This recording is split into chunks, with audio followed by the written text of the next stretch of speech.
सगळे लोकमान्य नगरचे सगळे रहिवासी आमदार साहेबांकडे आलेत। आमदार साहेब, निवेदन तुम्ही स्वीकारलेलं आहे, यांची भूमिका ऑलरेडी घेतलेली, तुमची भूमिका काय?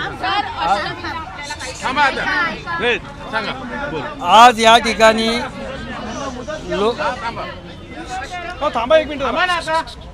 लोकमान्य नगर हा म्हाडाची वसाहत असणारा प्रकल्प 1961-66 मध्ये त्या ठिकाणी झाला। 66 नंतर तिथं एकूण 803 नागरिक या ठिकाणी तिथं युनिट आहेत, ती लोक राहतात। आत्ता त्याची पूर्ण दुरावस्था झालेली आहे, तिथं लवकरात लवकर पुनर्विकास होणं हे आवश्यक आहे।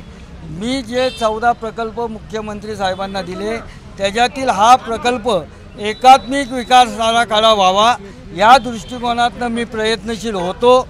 मी त्या दृष्टिकोनातनं प्रयत्न करत होतो। अजूनही मला यांचे कोण कुठले बांधतात याच्याशी मला काही घेणं देणं नाही। माझं म्हणणं एवढंच आहे की त्या ठिकाणचे रस्ते मोठे झाले पाहिजे, तिथं पार्किंग प्रॉपर झालं पाहिजे। हे असं होणार नाही, तुम्हाला जे करायचं याच्यामध्ये आहे ना 2 मिनिटं आत्ता ते जे बोलले, आमचं म्हणणं आहे की त्यांनी काय 6 ते 7 प्रोजेक्ट कसब्यामध्ये दिले, त्याच्यामध्ये लोकमान्य नगर आहे। आता 2 मिनिटं, लोकमान्य नगर म्हाडा सोसायटी या प्रक्रियेमध्ये ॲटलिस्ट लोकमान्य नगरच्या 803 लोकांना एकत्र घेऊन किंवा चेअरमन सेक्रेटरी यांना ॲटलिस्ट विचारून ह्याच्या बाबतीमध्ये काय जो मला करायचं भविष्यामध्ये, मला इथं कसा विकास करायचा यांच्यावर चर्चा केली पाहिजे होती।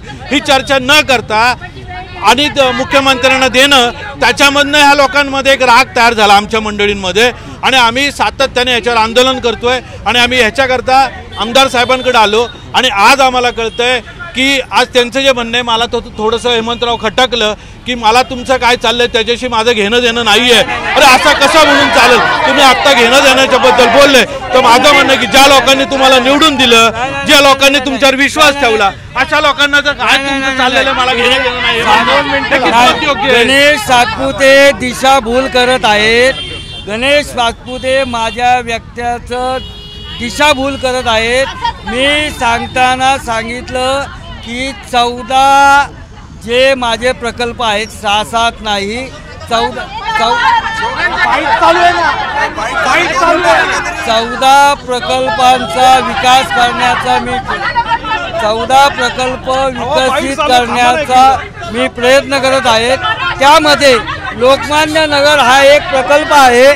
लोकमान्य नगरच्या रहिवाशांचं वेगळं मत असेल तर त्या विषयात मी त्यांच्यातल्या प्रमुख लोकांशी बोलून चर्चा करून, साधक बाधक चर्चा करून त्याच्यातनं योग्य तो मार्ग काढण्याचा मी नक्की प्रयत्न करेन।